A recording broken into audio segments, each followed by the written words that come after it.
दोस्तों, आज के इस वीडियो में एक इम्पोर्टेंट टॉपिक के बारे में विस्तार से बात करेंगे। मध्य प्रदेश की जनजातियों से क्वेश्चंस हर एग्ज़ाम में बनते हैं।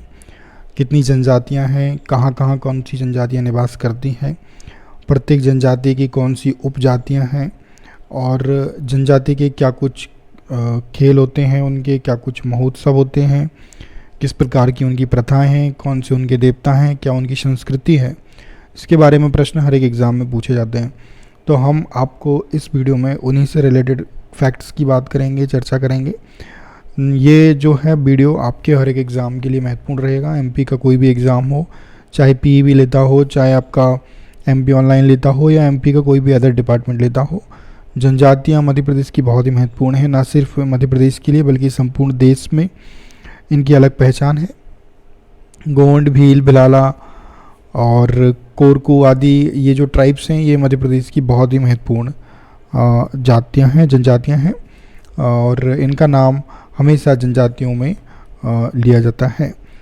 तो छिंदवाड़ा हुआ, शहडोल हुआ, गुना हुआ, शिवपुरी हुआ, कई सारे ऐसे मध्य प्रदेश के ज़िले हैं, बालाघाट हुआ, जहाँ पर ये जनजातियां निवास करती हैं।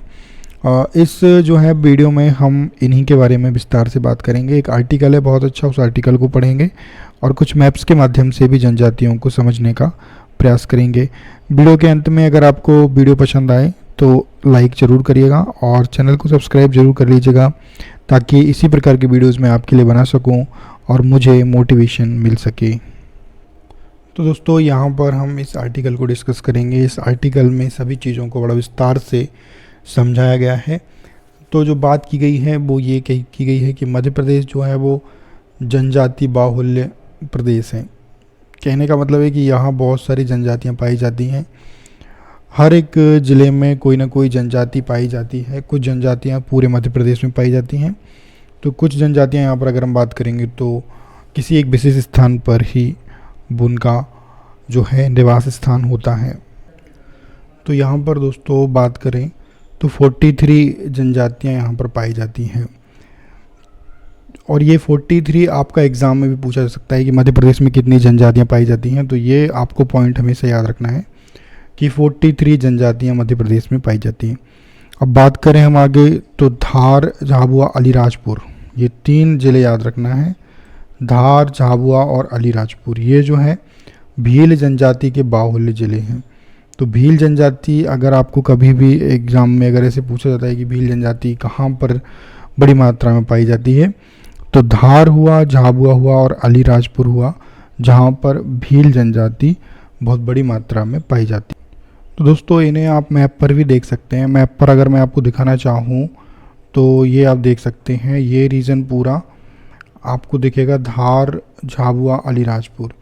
तो इस एरिया में अगर हम देखें तो ये भील जनजाति का बाहुल्य क्षेत्र है।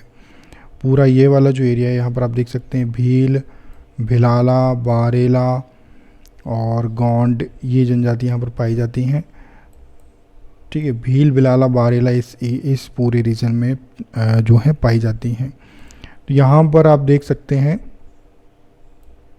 कि पूरा का पूरा जो रीजन है वो जनजाति से बाहुल्य है और वो जनजाति कौन सी है? भील जनजाति यहाँ पर। दोस्तों, आगे बात करें हम, दो जो ज़िले आते हैं वो आते हैं मंडला, डिंडोरी, शहडोल और अनूपपुर। तो ये जो ज़िले हैं ये भी बहुत ही महत्वपूर्ण ज़िले हैं। ये बैगा विशेष पिछड़ी जनजाति बाहुल्य ज़िले हैं।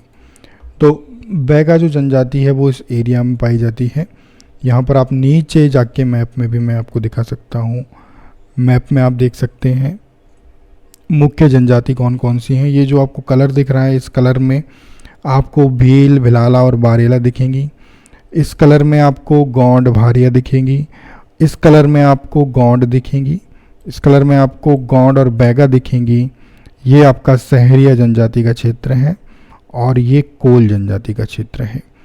तो अगर आप, मैं इस मैप को आपके सामने थोड़ा सा मिनिमाइज करके दिखाऊंगा तो आप देख सकते हैं कि जो मध्य प्रदेश का नॉर्थ की तरफ का एरिया है, जहाँ मुरैना आता है, भिंड आता है, दतिया, शिवपुरी, अशोकनगर, विदिशा, श्योपुर, ये जो रीजन आता है, इस रीजन में आप देख पाएंगे तो सहरिया जनजाति आपको, ये कलर आप कोड कर सकते हैं, इस रीजन में आपको सहरिया जनजाति अधिकतर आपको दिख जाएगी।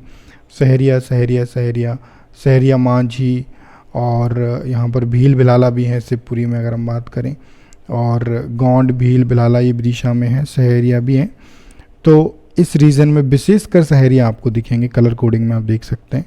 फिर हम आ जाते हैं इस साइड में जो हमने अभी डिस्कशन किया, जो कि मध्य प्रदेश आपका आप कह सकते हैं कि बेस्ट रीजन है।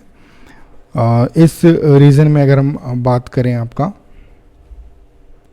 तो यहाँ पर आपको भील भिलाला और बारेला यहाँ पर अधिकतर दिखाई देंगे। तो यहीं से आप चलेंगे तो ये सीहोर वाला रीजन हुआ, गुना हुआ आपका, सीहोर हुआ, राजगढ़ हुआ, नीमच, मंदसौर, रतलाम, उज्जैन, शाजापुर, देवास, सीहोर, पूर्व निमाड़, इसमें आपका बुरहानपुर, इसमें आपका भील भिलाला बारेला यहाँ पर आपकी पाई जाती है। और इसका जो अलग कोडिंग आपको दिखाई दे रही है थोड़ी सी, तो उसके हिसाब से यहाँ पर ये आगर मालवा, पश्चिम निमाड़ और आपको दिखाई देगा। इसमें आपको कोरकू जनजाति भी यहाँ पर आपको अलग से कोडिंग दी गई है, कोरकू जनजाति की, तो वो भी आपको यहाँ पर पश्चिम निमाड़ में, पूर्व निमाड़ में, बुरहानपुर में आपको कोरकू भी यहाँ पर दिखाई देगी। और अगर एक और हम कोडिंग यहाँ पर कलर कोडिंग देखें तो आपको पीली वाली जो कलर कोडिंग है वो गौड़ जनजाति की है। तो गौड़ जनजाति यहाँ पर पन्ना में आपकी, और दमोह में, यहाँ पर सागर में, यहाँ पर रायसेन में आपकी गौड़ जनजाति, और भोपाल में गौंड भील दोनों पाई जाती हैं। होशंगाबाद में गौंड, कोरकू, मवासी, प्रधान, हरदा में गोंड, कोरकू, भील, और बैतूल में गोंड, कोरकू, प्रधान, ये आपकी जनजातियाँ यहाँ पर पाई जाती हैं। फिर हम बात करते हैं गौंड और भारिया की। तो गौंड और भारिया का ये कलर कोडिंग दी गई है। तो ये इस रीजन में पूरा गौंड और भारिया आपका यहाँ पर ये पूरा ये रीजन जो है इस रीजन में, और इस रीजन में आपकी गौंड और भारिया जनजाति पाई जाती है। तो ये आप देख सकते हैं गौंड, कोल, भारिया, बैगा, ये जबलपुर में, नरसिंहपुर, छिंदवाड़ा, शिवनी, इन सारे स्थानों पर इनका जो है बसेरा है। फिर हम यहाँ पर आ जाते हैं, ये वाला जो रीजन है इस रीजन की बात करते हैं। इसमें गौंड और बैगा मुख्य हैं। तो यहाँ मंडला, डिंडोरी, गौंड, प्रधान यहाँ पर पाई जाती हैं। बालाघाट में भी गौंड, बैगा वगैरह यहाँ पर पाई जाती हैं। तो ये पूरा रीजन हमने डिस्कस किया। इधर का हम डिस्कस करें तो इस रीजन टीकमगढ़, छतरपुर में शौर गौंड, सहरिया, शौर, खैरवार गौंड ये पाई जाती हैं। फिर ये वाला रीजन अगर डिस्कस करें तो यहाँ पर कटनी में आपकी कोल गौंड, भारिया, सतना में कोल गौंड, मवासी, रीवा में कोल गौंड, मांझी, सीधी में कोल गौंड, पनिका, बैगा, ये जनजातियाँ पाई जाती हैं। तो ये कुछ हमने मैप के माध्यम से थोड़ा बहुत समझने की कोशिश की है। उम्मीद है आपको थोड़ा सा समझ में आ रहा होगा। बाकी हम अभी आर्टिकल को पढ़ेंगे, साथ में चीज़ों को भी डिस्कस करेंगे। तो हमने मंडला, डिंडौरी, शहडोल, अनूपपुर में बैगा विशेष पिछड़ी जनजाति की बात की।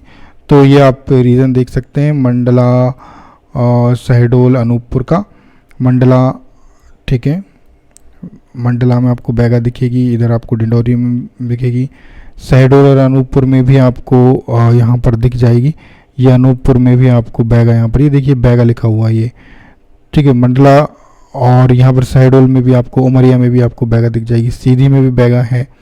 तो इन ज़िलों में जो है आपकी इस पूरे रीजन में ये जो आपको रेड लाइन से आपको, और ये इधर भी आप बैगा देख सकते हैं, ये बैगा, तो ये आपको पूरी बैगा जनजाति यहाँ पर दिखाई देगी। एक बार मैं पूरा मिटा देता हूँ, आपको अच्छे से चीज़ें थोड़ी क्लियर हो जाएंगी। तो यहाँ पर मैं एक बार पूरा इसको क्लियर कर दे रहा हूँ, फिर आपको चीज़ें क्लियर हो यहाँ पर एक बार विजिबल होंगी। पूरा देखिए, चलिए यहाँ पर मैंने इसको पूरा मिटा दिया। चलिए अब मैं आपको यहाँ पर ड्रॉ करके दिखाता हूँ। ये देखिए यहाँ पर ये बैगा जो लिखा हुआ है ये रीजन, तो इस रीजन से चलते हैं। ये बैगा आपका बालाघाट, मंडला, और आपका इधर जबलपुर, इधर आपका उमरिया, और फिर इधर आपका ये सीधी, इधर अनूपपुर में भी आपकी गोंड, कोल, पनिका, बैगा ये पाई जाती हैं। तो यही हमने आर्टिकल में डिस्कस किया है। आर्टिकल में जो बताया गया है कि बैगा जो है वो विशेष पिछड़ी जनजाति है, और ये मंडला, डिंडौरी, शहडोल में इसके जो है बाहुल्य क्षेत्र है, मतलब यहाँ पर ये बड़ी मात्रा में पाई जाती है। सीधी, सिंगरौली, सतना, रीवा और उमरिया ज़िले में कोल जनजाति पाई जाती है। तो अगर आप सीधी, सिंगरौली इस तरफ जाएंगे, रीवा, सतना और उमरिया में, तो कोल जनजाति आपको वहाँ पर दिखाई देगी। तो कोल जनजाति भी आपको यहाँ पर मैं सीधी में दिखा दूँगा, तो सीधी, सतना और इन जिलों में अगर हम जाते हैं तो कोल आपको यहाँ पर बहुत आसानी से जो है मिल जाएगी। तो ये जबलपुर में भी आप देख सकते हैं कोल यहाँ पर आपको दिखाई देगी। इसके अलावा यहाँ पर कटनी में भी आपको कोल यहाँ पर जो है दिख जाएगी। सीधी में आप देख सकते हैं कोल यहाँ पर रीवा में, यहाँ पर मैं आपको दिखाता हूँ, सीधी में, यहाँ पर रीवा में, सतना में, कटनी में आपको कोल यहाँ पर दिखाई देगी। आगे बात करते हैं दोस्तों, तो छिंदवाड़ा ज़िले की बात करें तो इसकी तमिया तहसील, छिंदवाड़ा की जो तमिया तहसील याद रखिएगा, इसमें विशेषकर पातालकोट में भारिया नामक विशेष पिछड़ी जनजाति पाई जाती है। तो ये ध्यान रखिएगा। तो विशेष पिछड़ी जनजाति किस रीजन में यहाँ पर पाई जाती है, तो ये आपकी छिंदवाड़ा की अगर हम बात करें तो छिंदवाड़ा में यहाँ पर इस रीजन में विशेष पिछड़ी जनजाति, ठीक है, भारिया जिसे बोलते हैं, ये पाई जाती है। इधर आपकी ये सिवनी में भी ये थोड़ी बहुत इस रीजन में, जो नीचे का रीजन है, इस साइड पाई जाती है। नरसिंहपुर में भी पाई जाती है, जबलपुर में भी है। तो ये जो है विशेष पिछड़ी जनजाति है भारिया, और इनके जो नाम है वो है आप पातालकोट रीजन, तमिया तहसील में ये पाई जाती है। फिर आगे आ जाते हैं अशोकनगर, गुना, शिवपुरी, श्योपुर, मुरैना और ग्वालियर जिलों में सहरिया विशेष पिछड़ी जनजाति पाई जाती है। तो यहाँ पर मैंने आपको पहले ही बताया था, इस रीजन में आपका ये रीजन पूरा ये सहरिया जनजाति का रीजन है, ये पूरा का पूरा रीजन। तो इस पूरे रीजन में आपकी सहरिया जनजाति पाई जाती है। ये पूरा रीजन भिंड हुआ, मुरैना हुआ, श्योपुर, ग्वालियर, दतिया, शिवपुरी, ठीक है, ये अशोकनगर, विदिशा, ये जो रीजन हुआ ना, इस रीजन में आपकी कौन सी जनजाति पाई जाती है, तो इस रीजन में आपकी अगर हम बात करें तो जो है आपकी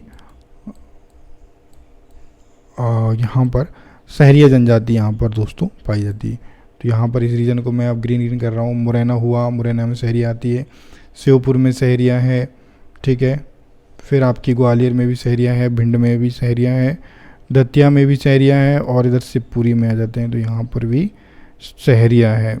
अशोकनगर में भी सहरिया है, इधर विदिशा में भी सहरिया है, इधर सागर में भी थोड़ी बहुत सहरिया पाई जाती है, बाहुल्य नहीं है, इधर टीकमगढ़ में भी सहरिया पाई जाती है, इधर हल्का सा गुना में भी सहरिया है। ये आसपास के जिलों में थोड़ी थोड़ी पाई जाती है। बाहुल्य क्षेत्र अलग होता है, बाहुल्य मतलब अधिकता, और थोड़ी बहुत पाई जाए उसको तो कुछ नहीं मानेंगे। हालांकि थोड़ी बहुत इधर उधर जातियाँ पलायन करती रहती हैं, उस वजह से उनका रीजन उस क्षेत्र में भी आ जाता है।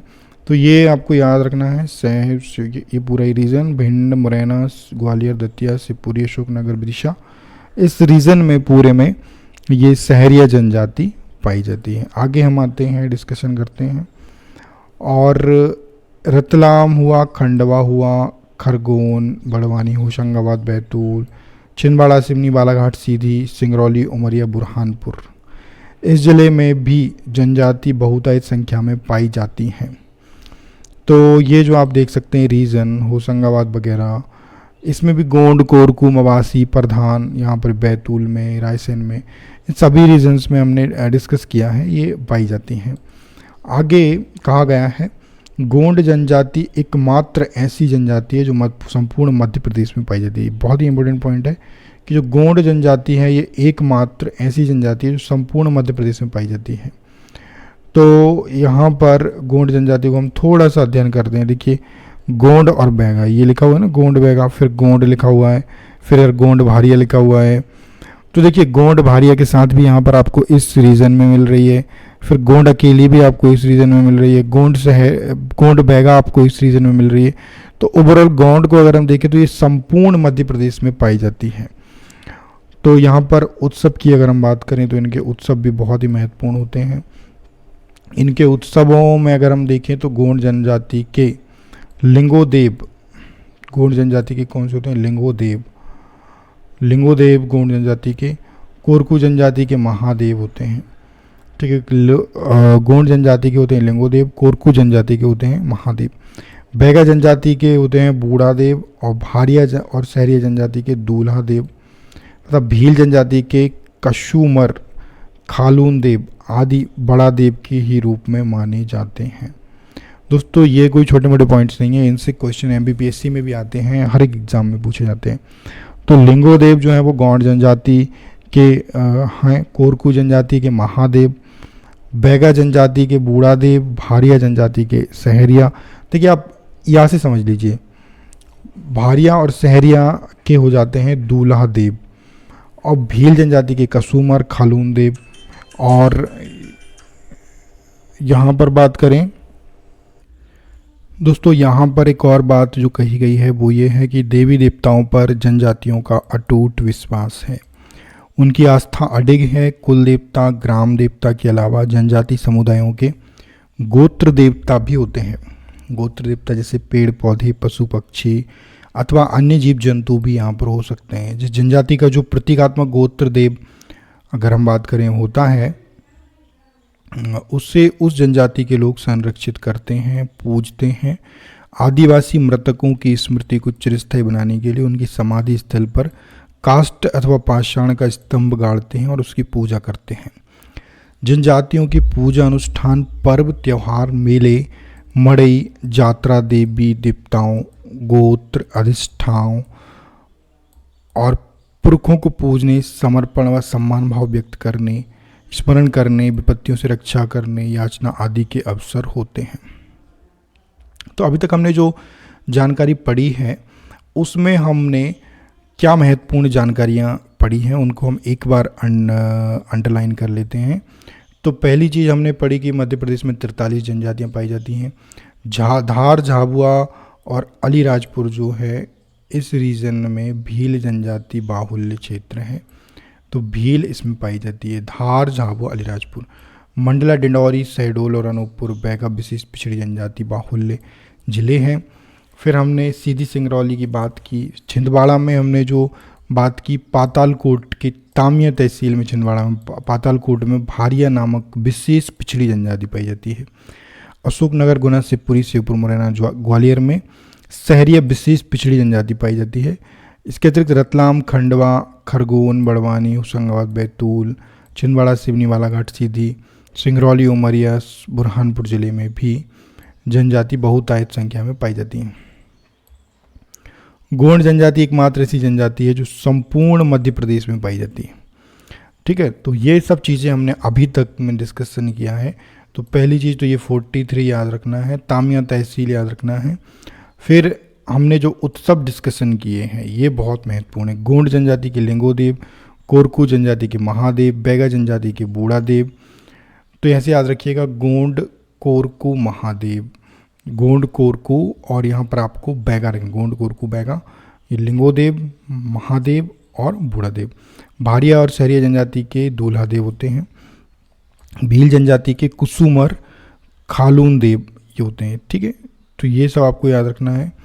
और फिर हम यहाँ पर बात करते हैं, तो यहाँ पर कोई ज़्यादा खास चीज़ नहीं है। अब हम यहाँ से डिस्कशन आगे स्टार्ट करते हैं।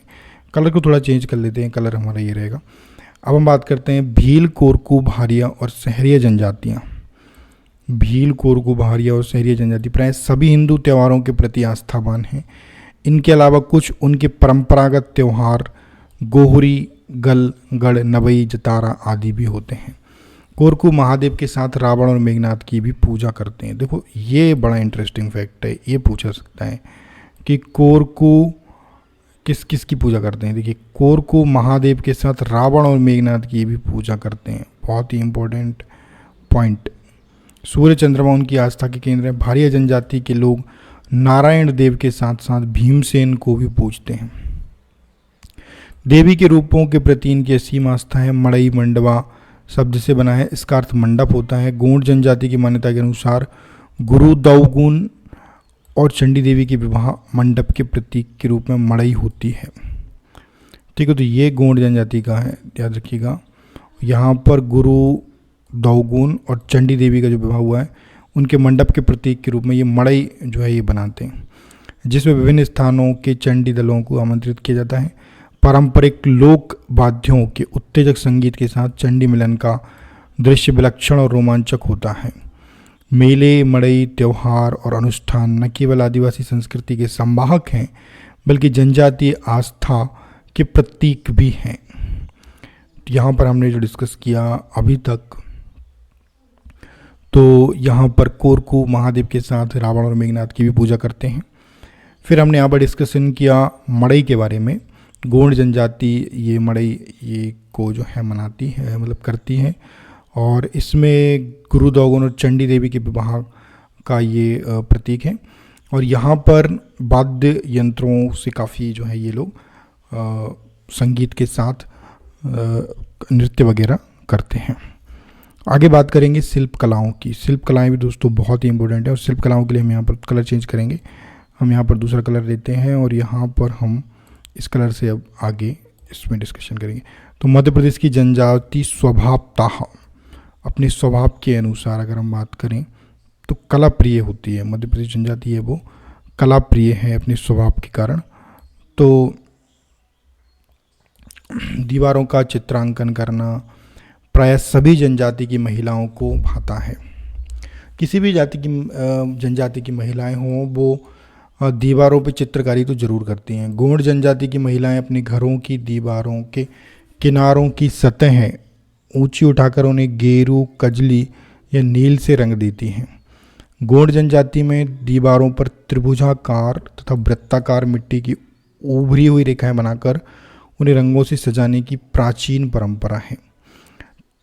ताकों, खूटियां और कोटियों को अलंकृत करने से भी गोंड नहीं चूकते।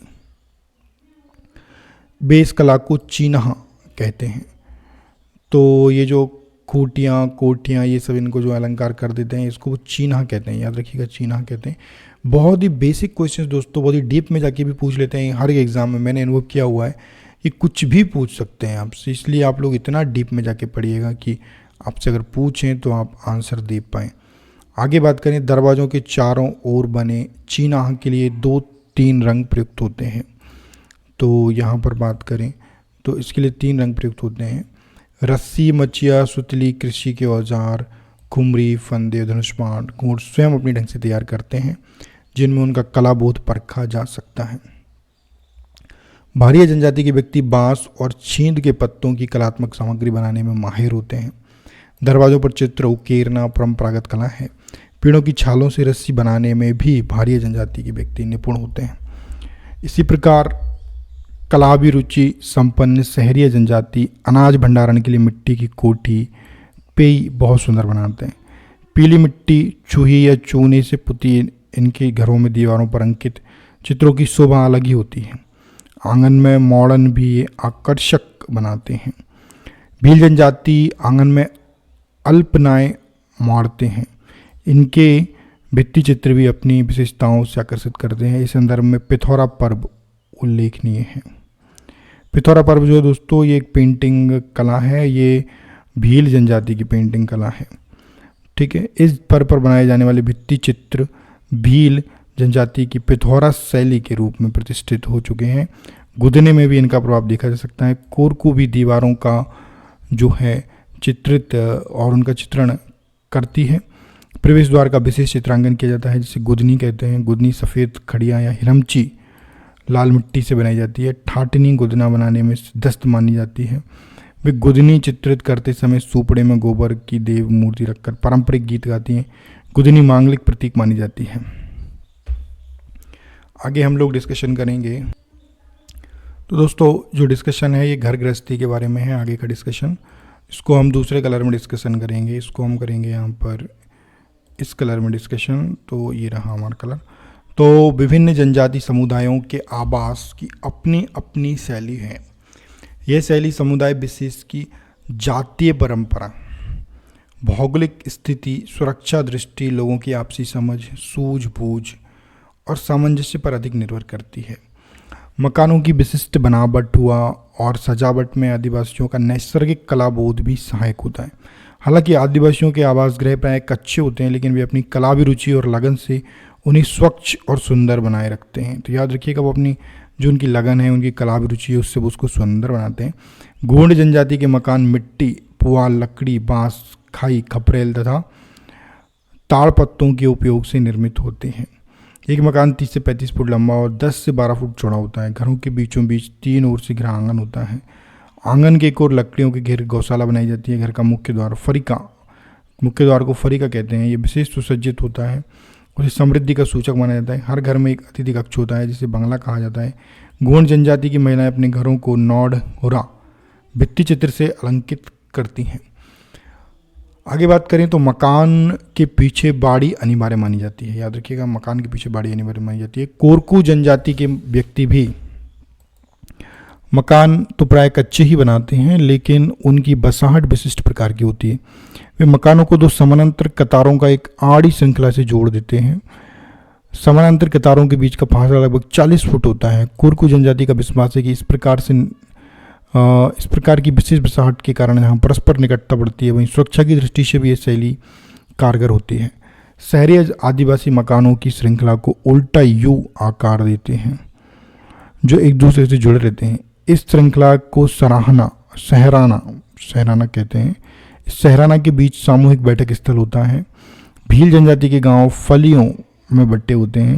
ये अपने कच्चे मकान की दीवारों और फर्श को गोबरों से लीपते हैं, जबकि गोंड, बैगा, भारिया और सहरिया जनजाति के लोग दीवारों को पीली अथवा सफ़ेद मिट्टी से पोतकर उन पर चित्रांकन करते हैं। कोरकू दीवारों की पुताई लाल मिट्टी से भी करते हैं। मध्य प्रदेश की प्राय सभी आदिम जनजातियों की गृहस्थी में खाट, चटाई, माचिया, अनाज कूटने की ठेकी, मूसल, चक्की, जांता जिसे बोलते हैं, कुल्हाड़ी, कृषि के औजार तथा अनाज भंडारण की कोठी आदि विभिन्न नामों से मिलते हैं। पीतल, कांसे, लोहे, एल्यूमिनियम के बर्तन भी अब मिट्टी के बर्तनों के स्थान लेने लगे हैं। आर्केड के लिए तार, धनुष, मछली पकड़ने की कुम्नी, टुट्टी आदि का उपयोग भी प्रायः सभी आदिवासी करते हैं। तो दोस्तों, हमने ये डिस्कशन जो किया है, ये हमें बताएं लालजी राम मीणा जी, जो कि इन्होंने ये रोजगार निर्माण में लिखा हुआ है, ये आदिवासी अनुसंधान के विशेषज्ञ हैं। तो इसी जो है आर्टिकल से हमें काफ़ी महत्वपूर्ण जानकारियाँ प्राप्त हुई हैं। हम यहाँ पर एक बार रिवीजन करेंगे इसी पूरे आर्टिकल का कि इसमें क्या कुछ हमने डिटेल्स आज हमने प्राप्त की हैं। तो सबसे पहले दोस्तों, हमने यहाँ पर 43 जनजातियों के बारे में जाना है। 43 मध्य प्रदेश में जो है जनजातियाँ पाई जाती हैं, और मंडला, डिंडोरी, शहडोल, अनूपपुर ये बैगा विशेष पिछड़ी जनजाति बाहुल्य जिले हैं, और भारिया तमिया तहसील छिंदवाड़ा के पातालकोट में वहाँ पर पाई जाती हैं। फिर हमने इनके उत्सव के बारे में देखा तो गोंड जनजाति के लिंगोदेव, कोरकू जनजाति के महादेव, बैगा जनजाति के बूढ़ा देव, और भारिया और सहरिया जनजाति के दूल्हा देव, और भील जनजाति के कशुम और खलन देव, ये देव हमने यहाँ पर डिस्कस किए। फिर हमने यहाँ पर कोरकू महादेव के साथ रावण और मेघनाथ की पूजा करते हैं, ये डिस्कशन किया। फिर हमने यहाँ पर उनके रहवास के बारे में थोड़ा सा जाना कि किस प्रकार का उनका आवास होता है, कैसे वो अपने जो है औजार बनाते हैं। पिथौरा पेंटिंग्स के बारे में, जो कि भील जनजाति की बहुत ही फेमस शिल्पकला है, उस पर हमने डिस्कशन किया है। फिर हमने यहाँ पर आगे हमने अन्य जो इनके मकान हैं उनके बारे में डिस्कशन किया, और किस प्रकार से वो अपने मकानों को बनाते हैं, ये सब चीज़ें डिस्कशन की। बाकी जो हमने शुरू में जो चीज़ें डिस्कशन की हुई हैं वो बहुत ज़्यादा महत्वपूर्ण हैं। हमने मैप के माध्यम से अलग अलग जनजातियों को देखा है। एक बार हम आपको रिवीजन कराते हैं मैप का। तो मैप पर आपने इस तरीके से चीज़ों को देखा है। ये पूरा का पूरा मैप है। इसमें आपको जहाँ जहाँ आपको ये हल्का हल्का आपको ग्रीन सा रीजन दिख रहा है, इस एरिया में भील, भिलाला और बारेला जनजाति पाई जाती है। आपको हल्का हल्का सा ये वाला रीजन जो आपको दिख रहा है, मैं इरेज कर देता हूँ सभी चीज़ों को, ये वाला रीजन आपको यहाँ पर दिख रहा है। तो इस रीजन में सहरिया जनजाति पाई जाती है। और आपको ये जो रीजन दिख रहा है, इसमें आपको कोल जनजाति दिखेगी, और ये जो रीजन है आपका, इसमें आपको गोंड जनजाति यहाँ पर आपको दिखाई देगी। फिर यहाँ पर हम इस रीजन में जाते हैं तो ये आपको यहाँ पर गोंड भारिया जनजाति दिखाई देगी। अब हम लोग यहाँ पर थोड़ा सा इसको और डीपली अंडरस्टैंड करते हैं। डीपली इस प्रकार से हम अंडरस्टैंड करेंगे कि हम नॉर्थ से आएंगे, और नॉर्थ से लेके हम एक पूरा क्लॉक वाइज चलेंगे, ऐसे आएंगे, और यहाँ से हम ऐसे होते हुए और ऐसे होते हुए इस तरीके से और यहाँ तक हम पहुँचेंगे। तो चलिए हम लोग नॉर्थ से यहाँ से आते हैं। तो यहाँ पर आपको मैं सबसे पहले ले चलता हूँ इधर मध्य प्रदेश के नॉर्थ रीजन में। इधर श्योपुर हो गया आपका, मुरैना हो गया और आपका भिंड हो गया।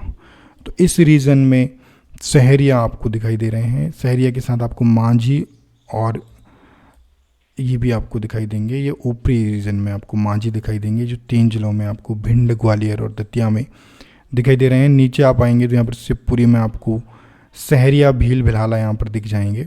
नीचे आप आएंगे आपको अशोकनगर में सहरिया दिख जाएंगे। फिर नीचे आपको विदिशा में सहरिया, गोंड, भील, भिलाला ये आपको दिख जाएंगे।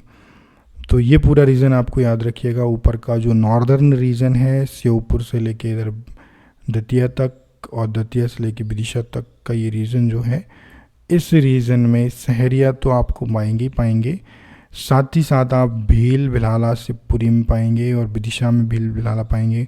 गोंड आप सिर्फ विदिशा ज़िले में पा रहे हैं यहाँ पे, और आप जो है मांझी इस रीजन में दतिया में, भिंड में और ग्वालियर में पा रहे हैं। तो ये इस प्रकार से हम इस जाति को ले चलते हैं। फिर हम इधर की ओर आगे बढ़ेंगे और हम सागर की ओर थोड़ा सा मूव कर जाएंगे। तो सागर की ओर मूव करने से पहले हम इधर से भोपाल तरफ से मूव करते हैं, क्योंकि यहाँ से पीला कलर आपको दिखाई दे रहा है। तो भोपाल में आपको गोंड और भील आपको दिखाई देंगे, गोंड और भील। फिर हम रायसेन की तरफ मूव करेंगे तो रायसेन में भी गोंड, भील, सहरिया, साथ में कोरकू भी आपको यहाँ पर आपको मिल जाएंगे। तो फिर रायसेन से हम इधर सागर की तरफ मूव करते हैं तो आपको गोंड, सौर, सहरिया, कोल यहाँ पर। सागर से हम दमोह की तरफ दोस्तों मूव करते हैं तो गोंड, सौर, भील, भिलाला आपको यहाँ पर दिख जाएंगे। फिर दमोह से आगे पन्ना में भी आपको गोंड, भारिया, खैरवार, कोल यहाँ पर आपको दिख जाएंगे। फिर हम यहाँ से पन्ना से थोड़ा सा हमें बैक में जाना पड़ेगा और हम इधर छतरपुर और टीकमगढ़ की तरफ चलेंगे तो यहाँ पर आपको सौर, गोंड, सहरिया मिलेंगे। सौर, गोंड और सहरिया, ये ध्यान रखिएगा, कलर चेंज कर देता हूँ मैं। सौर, गोंड, सहरिया छतरपुर रीजन में आपको यहाँ पर दिखाई देंगे। तो इस रीजन में ये आपको यहाँ पर मिलेंगे। फिर हम थोड़ा सा बिल्कुल हम जो है ईस्ट की तरफ जाएंगे और ईस्ट की तरफ जाने पर हमें पन्ना से इधर हम आएंगे तो पन्ना में हमने गोंड, भारिया, खैरवार, कोल यहाँ पर देखे थे। तो यहाँ पर आपको इस रीजन में पूरे में गोंड, सौर, भील, भिलाला, राय और इधर ये इस तरीके से आपको ये जनजातियाँ दिख रही हैं। फिर हम इस रीजन में आएंगे तो सतना, रीवा, सीधी, कटनी, ये आपको याद रखना है। सतना, फिर इस तरफ इसके रीवा, फिर इधर है सीधी और इधर है कटनी। इस तरफ आपको ये कली, कोल, गोंड, भारिया, कोल, गोंड, मवासी और कोल, गोंड, मांझी, और सीधी में आपको कोल, गोंड, मनिका, बैगा ये आपको दिखाई देंगे। फिर हमने इस पूरे रीजन को इतना डिस्कस किया हुआ है। फिर आपको एक बड़ा सा रीजन यहाँ पर दिखाई दे रहा है, ग्रीन सा लगभग कलर आपको हल्का हल्का दिखाई दे रहा है। ये अनूपपुर रीजन है, सॉरी सिंगरौली है। सिंगरौली में गोंड, कोल, बैगा और ये आपकी यहाँ पर जनजातियाँ पाई जाती हैं। पनिका इसे बोलते हैं दोस्तों। तो ये सिंगरौली में, अनूपपुर में भी आपके गोंड, कोल, पनिका। फिर ये बैगा भी यहाँ पर हैं, बैगा। उमरिया में भी गोंड, कोल हैं। शहडोल में गोंड हैं। फिर इधर आ जाते हैं तो इधर आपका ये जबलपुर, इसमें गोंड, कोल, भारिया, बैगा। फिर नरसिंहपुर में इधर आ जाते हैं तो गोंड, भारिया आ जाती हैं। छिंदवाड़ा में इधर हम आएंगे तो इधर गोंड, भारिया, मवासी। इधर सिवनी में गोंड, प्रधान, भारिया, ये सब इस रीजन में पाई जाती हैं। और इसके बाद हम थोड़ा सा इधर नीचे की ओर जाएंगे तो मंडला, डिंडोरी, बालाघाट, इस रीजन में आपकी प्रधान, गोंड, बैगा, कोल, ये सब आपके इस रीजन में पाए जाते हैं। इधर हम आते हैं तो इस तरफ आपको होशंगाबाद हुआ, आपका बैतूल हुआ, हरदा हुआ। इस रीजन में गोंड, कोरकू, मवासी, प्रधान। बैतूल रीजन में गोंड, कोरकू, प्रधान। और इस रीजन में गोंड, कोरकू, भील, ये आपको यहाँ पर मिल जाएंगे।